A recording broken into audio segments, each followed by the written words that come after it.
Yeah. So I started FYI in 2020 when I realized that the creator community was working across 5 to 6 different tools just to get work done. If you're a creative, no matter what type of creative, you're on WhatsApp. But to work on WhatsApp, you need a Dropbox. And if you have big files, you need a WeTransfer. But if it's a big file, you can't open up a WeTransfer on the Dropbox, so you have to email it.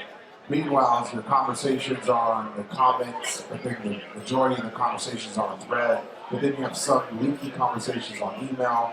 But then for your team to sync, you need to Zoom.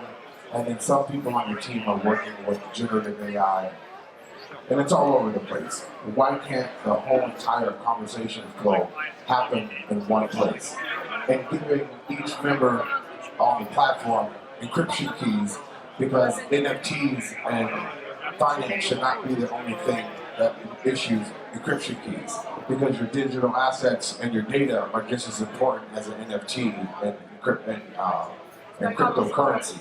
So your data is yours, your audience is yours, and centralize and organize and strategize with AI on FYI. That's all. Appreciate it. Love that. Centralize, digitalize, love it. Thanks. I love it. I use it. You know I use it. And it's unbelievably good. And it means a lot. You know, we've been working with IBM for many years as we've been building the platform. You guys have been awesome partners. Thank you, Jesus, for connecting us to the IBM family. So, you know, Jesus is my homie, Willie. And that's and to think of like where I come from, people that make AI and communication tools, they don't look like me and come from the places that we come from. And it's important for not only, you know, the community that I come from, music, but the community that I come from as a child and the people that I support with my foundation, they see what we can do. So I've served about 14,000 kids in the neighborhood that I come from with computer science and robotic skill sets. Our foundation has sent kids to Dartmouth and Brown, USC, Stanford, UCLA to go to school for robotics and computer science. So my entrepreneur activities reflect my purpose philanthropically. So it's a full circle of purpose. And I know it is. And you refer to Jesus as your homie, and when I try and say Jesus is my homie, it doesn't get so my wife says, you're a Jewish boy, you're not supposed to say that to me. But Jesus, I got a question for you. Can you talk a bit about What's Next and how we decided to partner and why you thought it was a good idea to partner and integrate with FYI as well? Yeah, so I mean, almost as long as FYI has been an idea, Will and I, Will and I have been working together and evolving. And when generative AI came in, it was like everything came together. It's like now you have this collaborative tool from creators, for creators, that it behaves like them, thinks like them, you can parallel process, you can do all these things incredibly efficient. And generative AI then has two specific uses. One is generative AI can be a creative banker, this partner that you can, instead of doing 2 mockups, you can do 20 mockups, 200 mockups, and it never tires, it's never complaining that you have too many ideas. That's one use case. There is the other use case, which is when AI actually helps you run the business of creating things at a time where the business of creating things is fundamentally being transformed. Creators are hopeful, but very scared. And this second category of having AI that is safe, that you can trust, that protects your privacy, runs your business, that it can actually help you be more effective running the business of was exactly what Watson X and IBM is really good at doing. We are very good at having AI that helps people be more effective, more efficient, get more things done with less. And that was the nature of the partnership. Is we are trying to be the engine. In FYI, there, if you want, two agents: FYI AI and FYI me. FYI AI is the one that you can kind of be creating together. FYI me is the one where you're running your business and you're assured that everything that is in FYI me is yours, is protected. Nobody's gonna take, nobody's gonna steal, and that was the nature of us bringing AI in a safe and secure manner with Watson X. I think you touch on some key things, and it's about the business of the creativity. Will, can you talk about the business of creation and how this will really help supercharge that? Um, I could give you some future casting on where it's going to go, and where it can go, and where I hope it goes. But starting with where it came from. So I was signed to and still signed to a record company. And when you're signed to a record company, you think that the product is the music. When the product is it really was selling vinyl, gramophones, record players, tape decks, cassettes, CDs, and CD players. You were selling hardware. You're selling hardware so much that when you got up and accepted that Grammy award, you're holding a gramophone. It's Thomas Edison's original design. You're holding. And I thank the engineers, the folks that make the microphones and the tape, and EMI that made the tape machines. We were agents to sell hardware and tech. Radio is just broadcast. It's as if the record industry was the first social media companies. RCA was the first Apple. Universal and Polydor was a second and third TikToks and Twitters. And right now, when it comes to AI, I don't believe that AI should mimic how we used to make music.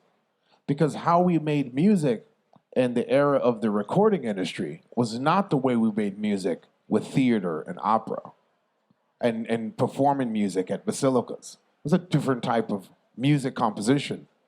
Songs were longer, songs were a part of plays. And then the recording industry shrunk them all to 3 minutes and 30 seconds. And after you played them on the radio, you heard a 15-second, 30-second, 1 minute commercial. But that's all of industry. So where it's going and where it could go is a new industry. An industry where I not only own the publishing or the master recording, I own the model. I own my facial math.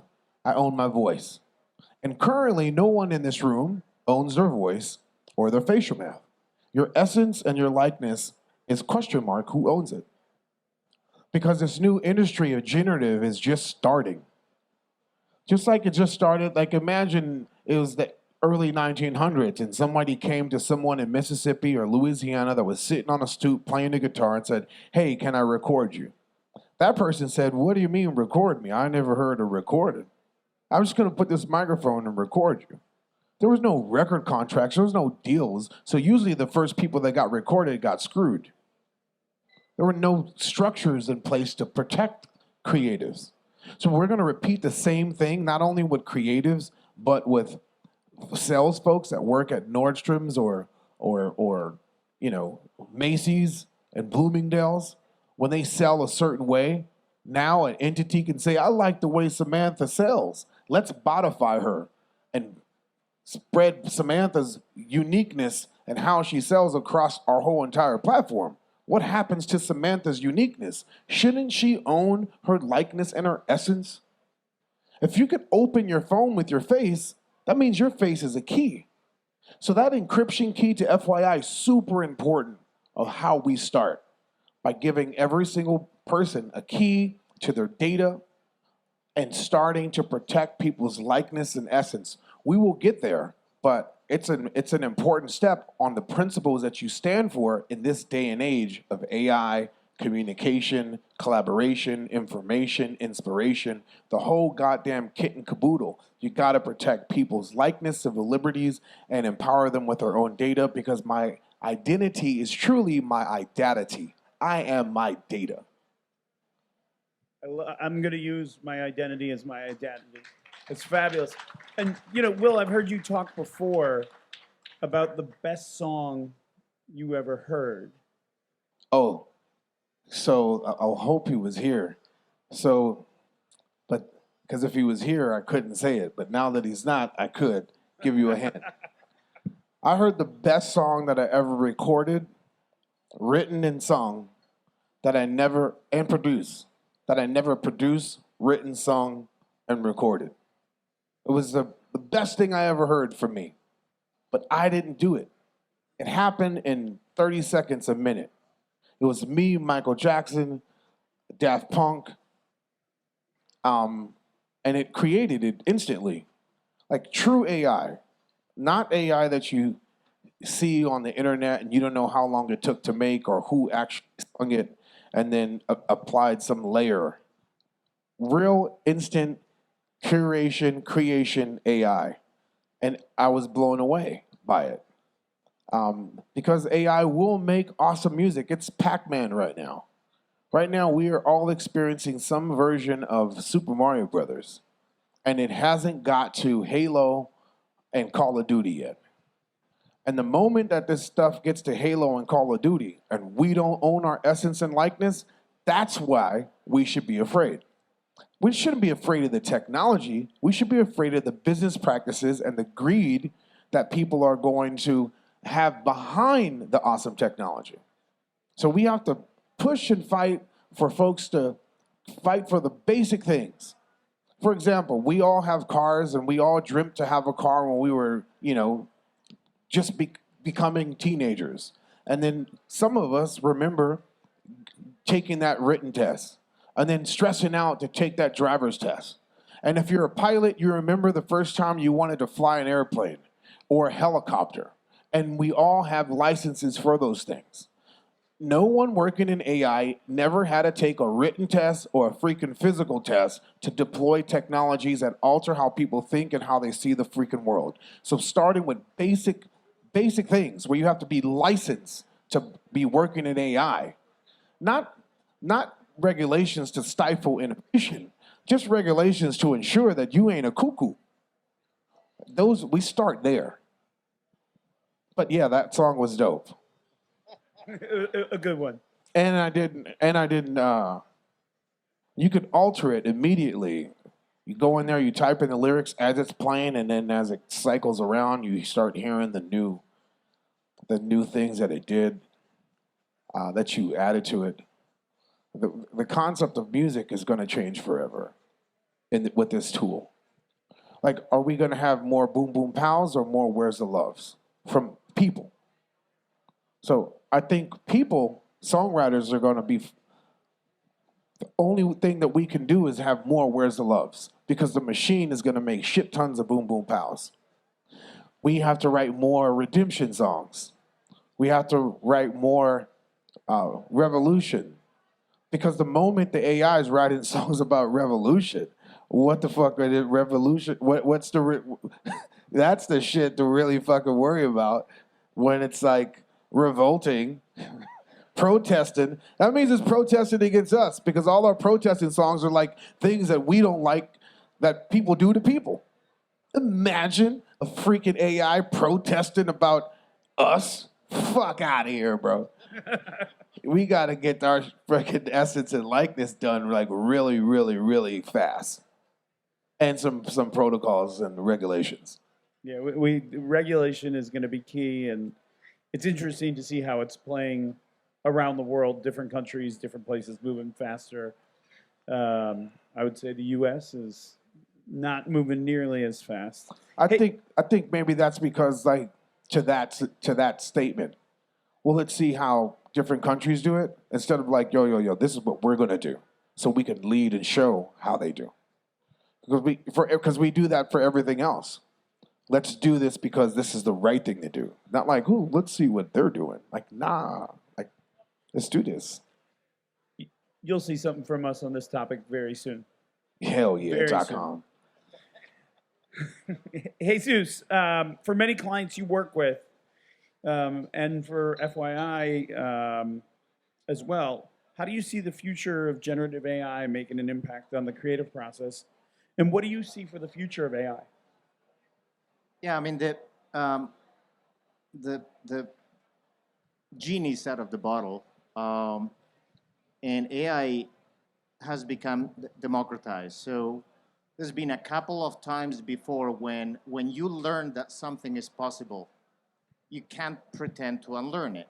And a couple of recent moments where that has happened in technology is one when people saw what Netscape and Mozilla could do for the exchange of information. So, well, wait a minute. I mean, we may not remember, but all of us had like a ton of paper and a lot of things, and you only knew what you could reach or what you could read, and the browser changed all of that when any information could be available to any person, anywhere, regardless of, all you needed is access. So that was that moment. Once people know that you could have that, you could then unlearn it, and the whole internet changed a lot of business models. If you were a travel agent then, you kind of like would predict that wasn't a good thing.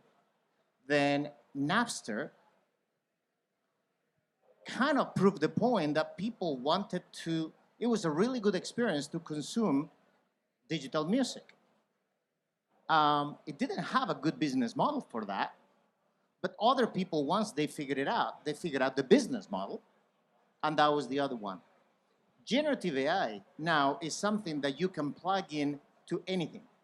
You can plug it into your car, you can plug it into your phone, you can plug it into your toaster, you can plug it into everywhere, and it will help you do things. So every aspect of almost every process is going to be someone impacted by that.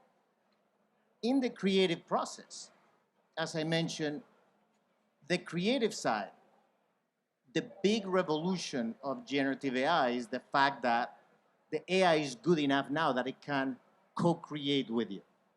And sometimes just create without the code, being trained on a lot of information that somebody else has done.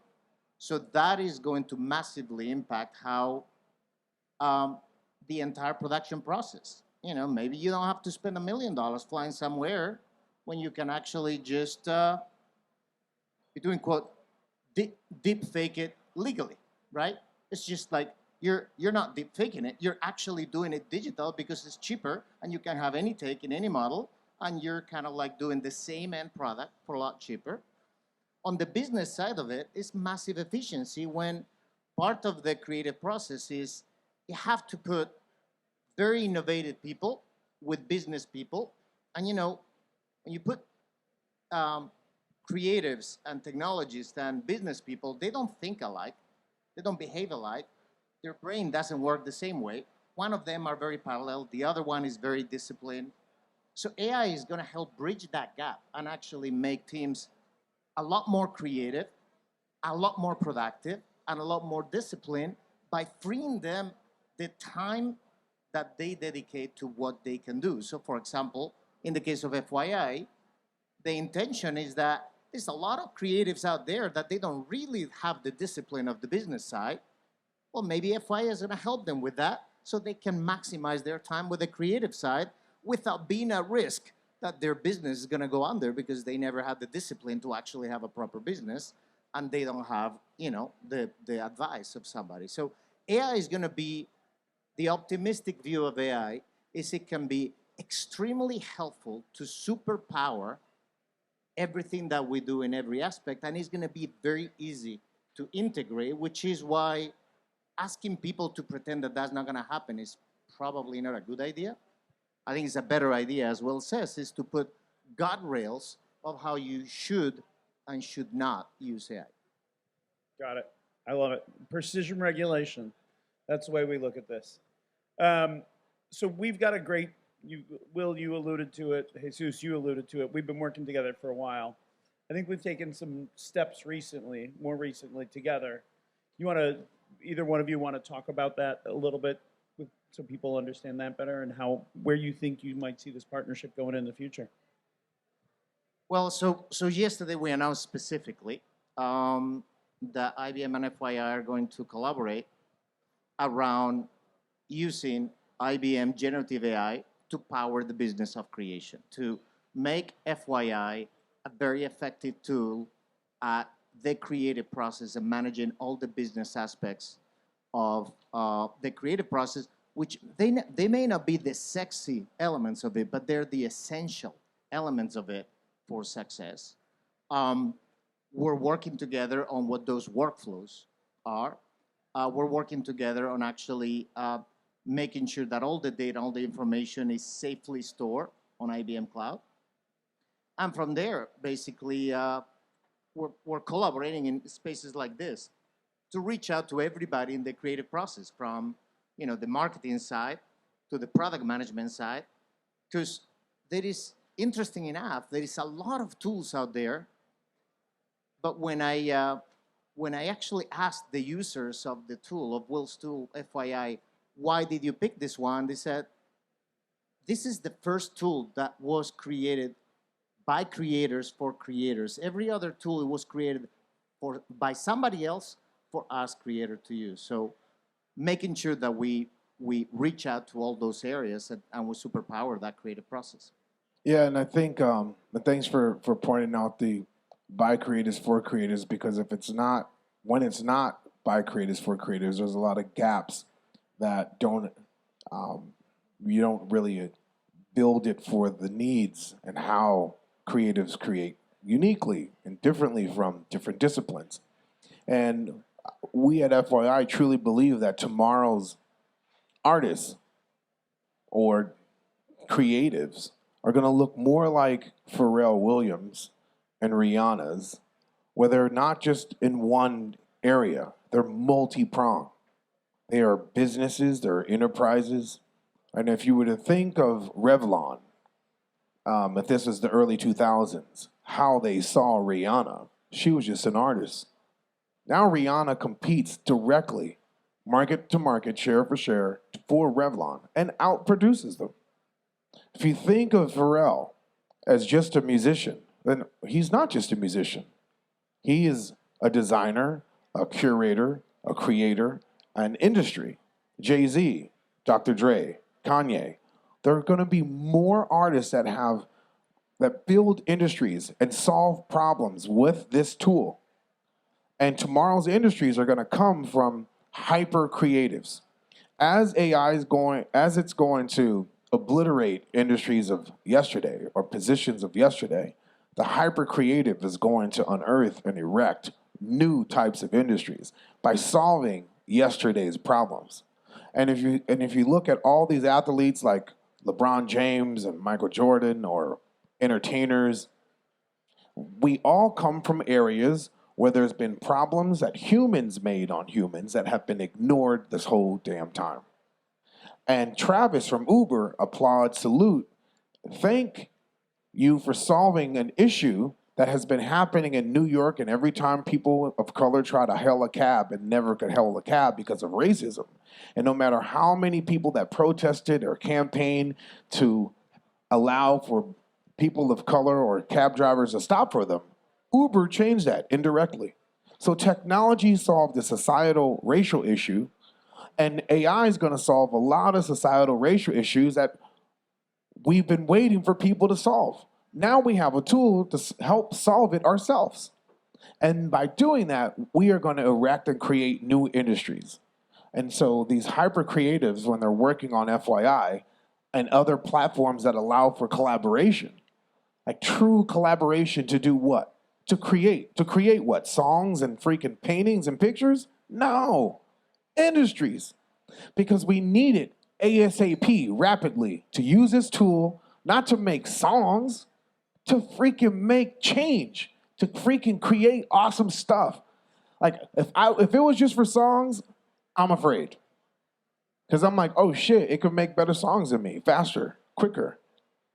I'm like, oh no, I'm supposed to be thinking with this machine to solve problems in inner cities and rural areas and erect freaking companies and industries. That's why I'm excited, why I'm optimistic, because it allows creatives to do things that they've never done. You know, there was one name left out of that list of people you talked about, and that's yours. Will, you're making such an impact for creators and for creatives all around the world at all levels. Thank you for what you're doing. Oh, thank you thank for you. your partnership. We're honored to be partnering with you. Can't wait to see where this one goes. I think no better place to talk about this than at the Festival for Creativity. Thanks, guys. Thank you. Thanks.